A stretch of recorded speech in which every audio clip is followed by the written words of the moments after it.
watch it. Now I ain't talking my pockets, just know we ain't running out the way that we stock it. If I got it, you got it. Hey guys, welcome back to my YouTube channel. If you're new here, hi, welcome. My name is Monica, and if you're a returning subscriber, hey babe, thank you once again for tuning in. So today's video is an interviews question and answer video. I am going to be giving you guidelines to the interview questions that you might possibly get and guidelines on how you should answer your questions. So I am going to put this video in 3 parts. The first part is tips on what to do before your interview, and then before and during your interview, and then the second part is the interview questions and how you should answer your questions, and then the third part is your demo lesson guidelines. Okay, I will not be doing a demo lesson in this video. I will not be doing that, but I'm going to give you guys the possible demo topics that you might be receiving and how you should go about answering that.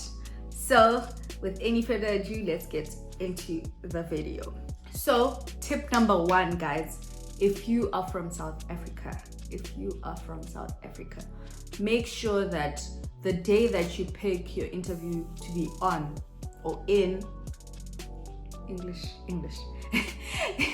that you pick your interview to be in or on, okay, whatever, it should be the day you know that you're in line with load shedding. Because one, you know when load shedding hits, network goes, right? So have a backup SIM card. If you are using Wi-Fi or fiber, have a backup SIM card that has data and that has strong internet connection, because I knew with my MTN SIM card, whenever load shedding hit, MTN network gone. So make sure that the SIM card that you have is able to hold network while load shedding hits, right?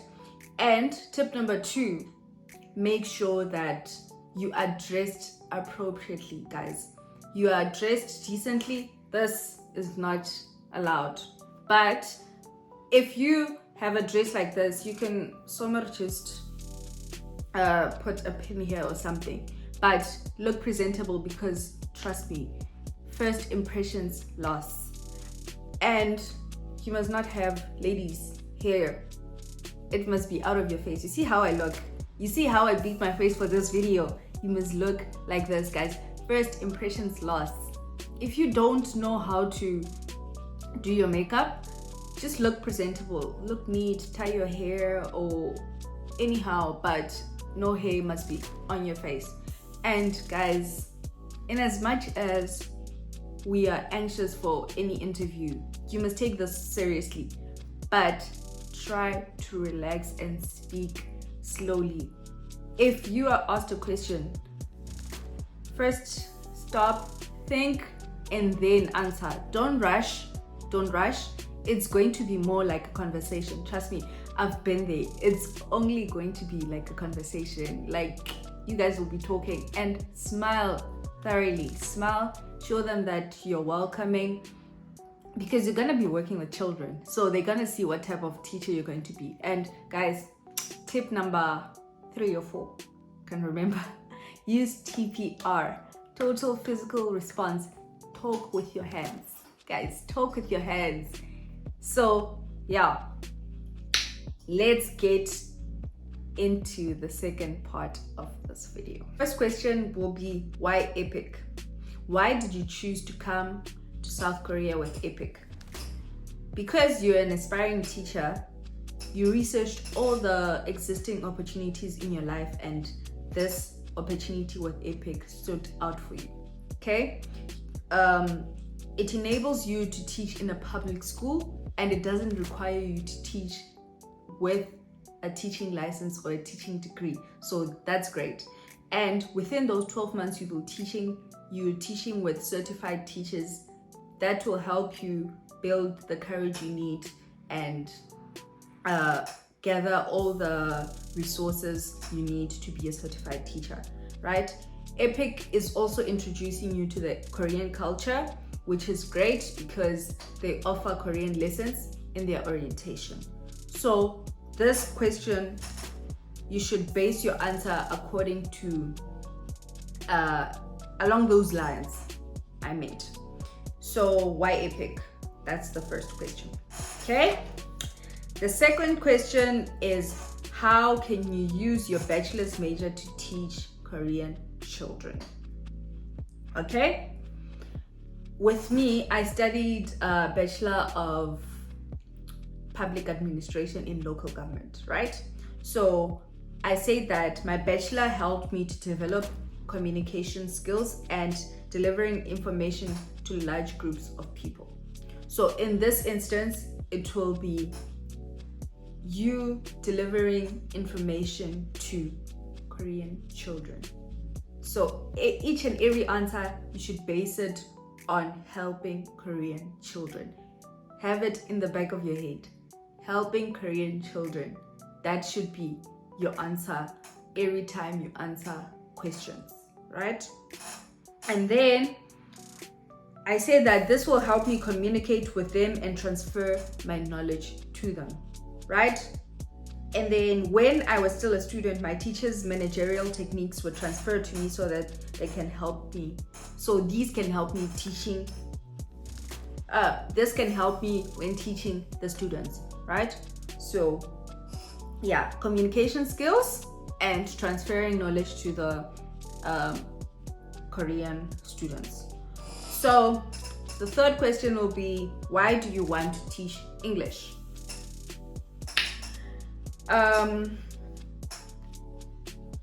My question was, I would love to use my bachelor major, but I couldn't because of the competitiveness of the market. So I tried to figure out how to become more competitive, and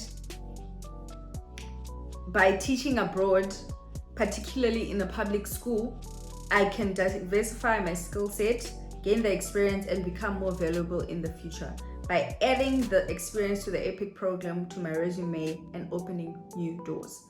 So this doesn't include children, but why do you want to teach English?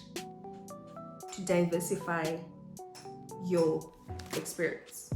And EPIK is a great way to start and expand your resume or CV, if you call it that. But yeah, that's my third answer. Why do you want to teach English? Okay, the fourth one is, if your co-teacher just wants you to pronounce words in the classroom, what would you do? Guys, this will happen. It's happening to me right now. But my answer was, this is about trust. I will ask my co-teacher to have a little bit of trust towards me. I am not trying to undermine her experience and knowledge. I want to transfer my knowledge to the students while learning from her, as well as she has more experience. So this is happening to me. Take it from me, guys. I don't know how you guys would answer this question, but I just stand and let her do her thing. Because in as much as you'd like to have a good working relationship with your co-teacher, you guys must be honest with each other. If they just want you to pronounce words in the classroom, just say that you ask them to trust you. Because they'll have doubt. Pela, when you don't have experience, you have never been a teacher, nothing. So base your answer towards trust. Speak to your co-teacher, communicate with her, tell her how you feel, and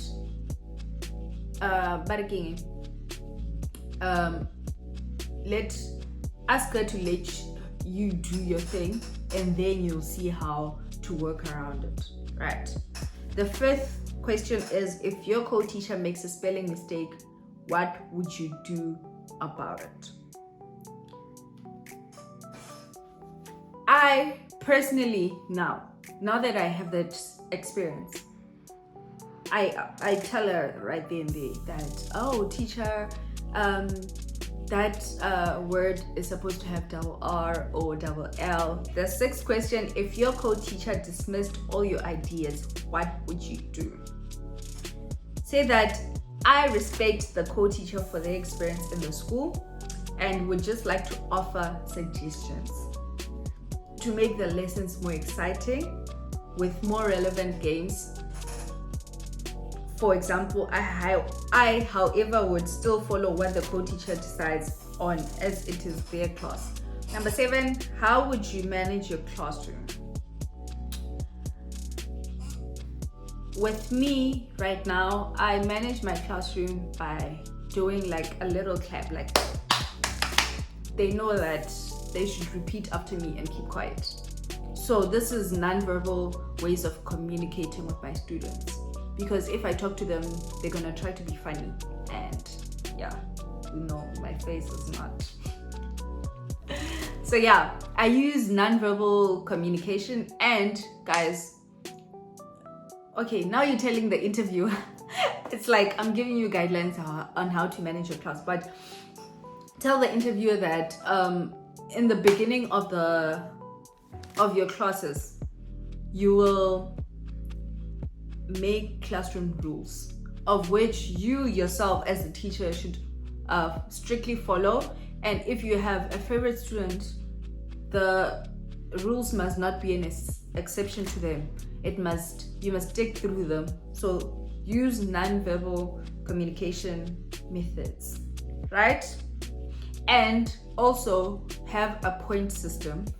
If group them, you put them in groups, and if this group is misbehaving, you're taking 1 point. If they are on their good behavior, you give them 1 point. And the end of the semester, they get a reward. So a reward system. So yeah, that's that, guys. 7 questions. Let's do 3 more. They'll ask you, what is it that you know about South Korea, or what made you want to come to South Korea? My answer was, I fell in love with South Korea by watching the K-dramas. Guys, please do not lie. Don't lie and say you watch K-dramas if you don't, because my interviewer asked me which K-drama do I like, and at that time it was The World of the Married. She asked me the characters' names. And yeah, luckily for me, I watched it and I loved it, and I told her the characters' names, and she told me what is it that she learned in that K-drama series. I told her that I love the way the Koreans carry themselves, and of which it's something that I love about them. And I love the way they are grounded. Like, I love how they are grounded, and that got a smile out of my interviewer. So guys, please, if you're going to say you love K-drama, before your lesson, try to watch K-drama. Try, guys, try. Because she'll ask you, what is it that you love? And trust me, these people know, because they're from here. So yeah, that is it. And oh, they asked me, that was the 8th one. The 9th one, they asked me, how will I deal with homesickness? Because as you know, you might take 6 months or 12 months to go back home. So how will you deal with homesickness? I told her that I will video call my family as much as I can and try to cook food that remind me of home, as well as paste pictures of my family members in my room or something, of which my room now is just great. But yeah, that was my answer to how will I deal with homesickness. How will I deal with cultural differences? I say that coming from a diverse country, this will be much easier for me because I have dealt with many people from different races, but I will not try to undermine the culture here. I will try as much to learn and understand why they do things here, because child, the people here spit. You know, they fish They fetch it from here and they spit. So it's things that you'll encounter on a day-to-day basis. And guys, if I tell you that, I don't know if it's here in the rural areas or everywhere, the elders here fart. Like, you imagine my grandmother farting in front of people. Wait, yo. This is not about farting, but yeah. How will you deal with cultural differences? So, it's acknowledging the culture and trying to understand why they do things, communicating your concerns in a respectful manner, that is, and being aware that you'll experience cultural difference. So prepare yourself, be open-minded. So yeah, that was my interview questions and answers. I will list some of the answers that I did not touch base in the description box, so please do open my description box. So the third part of this video, which is the demo lesson. The third part of this video is the demo lesson. In the demo lesson, guys, try to have papers prior to the interview.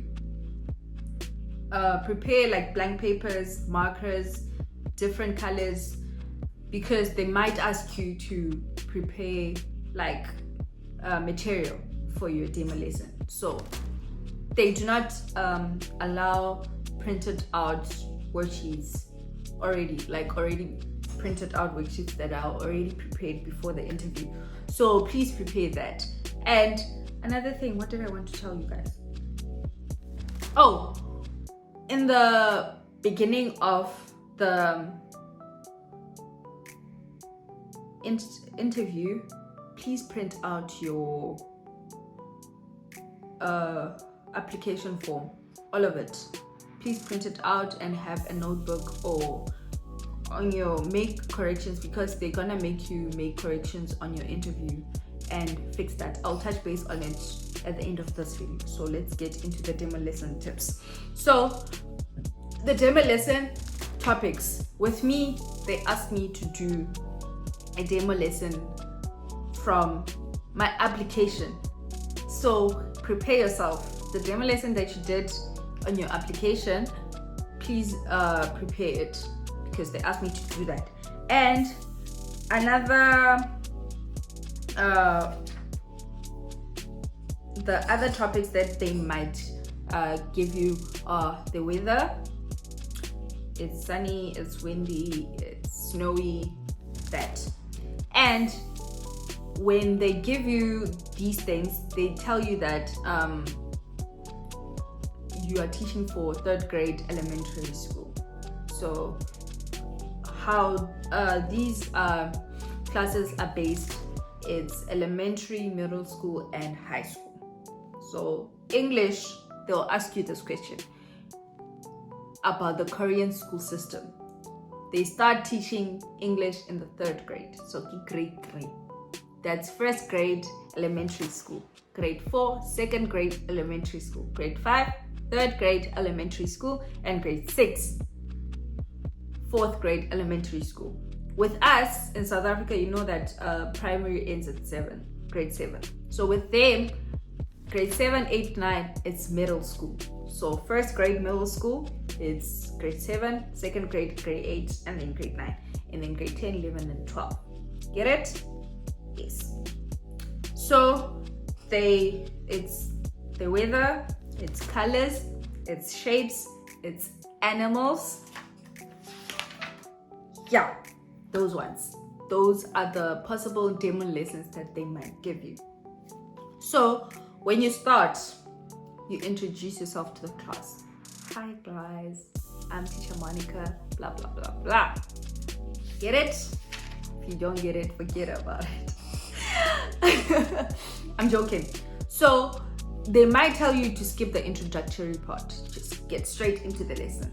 So when you get straight into the lesson, it's a song, warm-up song according to your topic. If it's the weather house, the weather, it's sunny, total physical response. Speak with your hands, smile, make eye contact, walk around the class, cheer the in this instance you'll be like, hi Monica, why are you not stand up, blah blah blah. Yeah.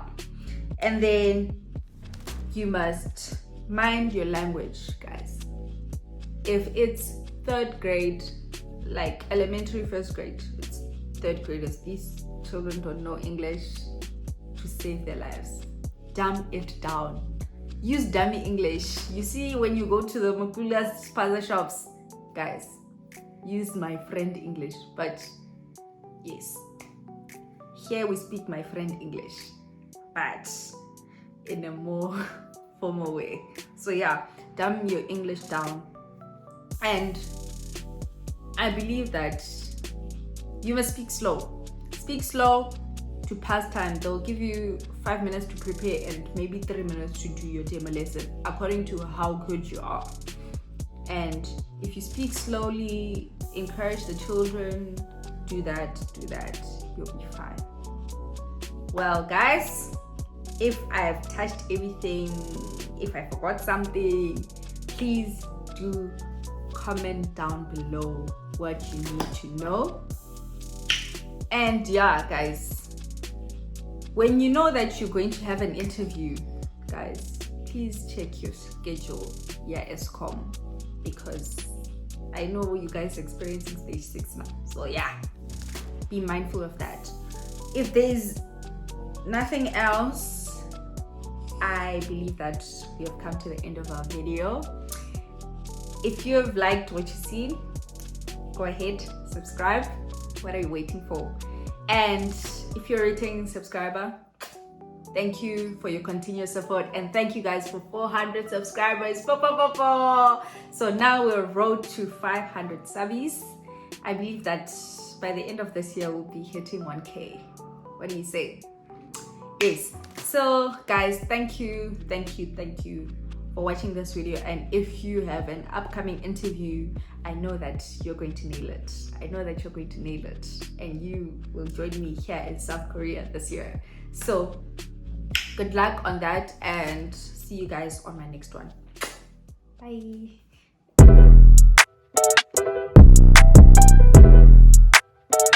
Back in that bag again. Whoa, yeah. Hey. Back in that, yeah. Tell them to watch it. Now I ain't talking my pockets, just know we ain't running out.